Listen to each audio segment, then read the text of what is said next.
হচ্ছে কলেজে, আজকে কলেজে অ্যাডমিট দেবে। তো আমাকে কলেজ গিয়ে নিজেকে অ্যাডমিটটা নিতে হবে, কারণ আগের দিন ফর্ম ফিল আপের টাইমে সব বন্ধু বান্ধবদের দিকে পাঠিয়ে দিয়েছিলাম আমি, কিন্তু কলেজ থেকে নোটিশ এসছে যে অ্যাডমিট কার্ড নিজেকেই কালেক্ট করতে হবে। তো যেতে হবে, কিছু করার নেই।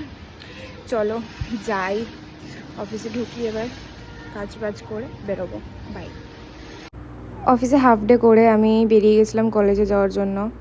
তো যাচ্ছিলাম, রাস্তা দিয়ে যেতে যেতে মনে হচ্ছিল যে হ্যাঁ এবার ভালো লাগছে, কারণ বাইকে বসে স্বাভাবিক হাওয়া লাগছে, এবার তো স্বাভাবিক ভালো লাগবে। তো গঙ্গার ঘাটের পাশ থেকে যাচ্ছিলাম, তো মনে হচ্ছিলো যেন গঙ্গার ঘাটে দাঁড়িয়ে একটুখানি হাওয়া খেয়ে নিই। লঞ্চ ঘাট ক্রস করে আমাদেরকে যেতে হয়।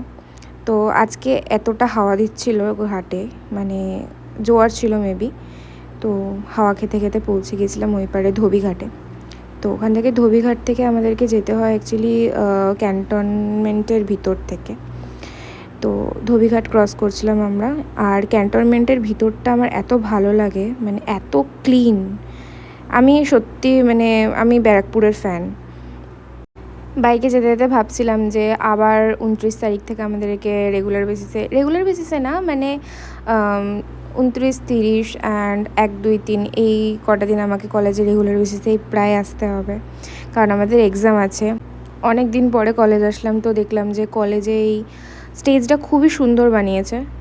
তো আমাদের অ্যাডমিট কার্ড দিচ্ছিলো এই বিল্ডিংটাতে, আমরা গেছিলাম অ্যাডমিট কার্ড নিতে।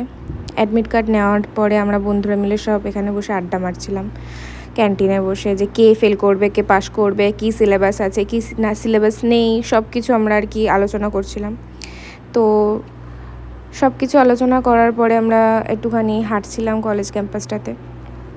আবার সব কিছু হওয়ার পরে অ্যাডমিট নেওয়ার পর আমরা বাড়ি ফিরে যাচ্ছিলাম। তো বাড়ি ফেরার সময়তে আমরা দেখলাম যে লঞ্চটা লিটারেলি মানে এদিক ওদিক করছে, এবার যখন তখন পড়ে যাওয়ার একটা মোমেন্ট ক্রিয়েট হয়ে গেছিলো। তো সব শেষে আজকের দিনটা শেষ করলাম। এই প্রচণ্ড গরম থেকে বৃষ্টি যতদিন না হচ্ছে নিস্তার নেই। তো আজকের ব্লগটা এখানেই শেষ করলাম, দেখা হবে পরের কোনো ব্লগে।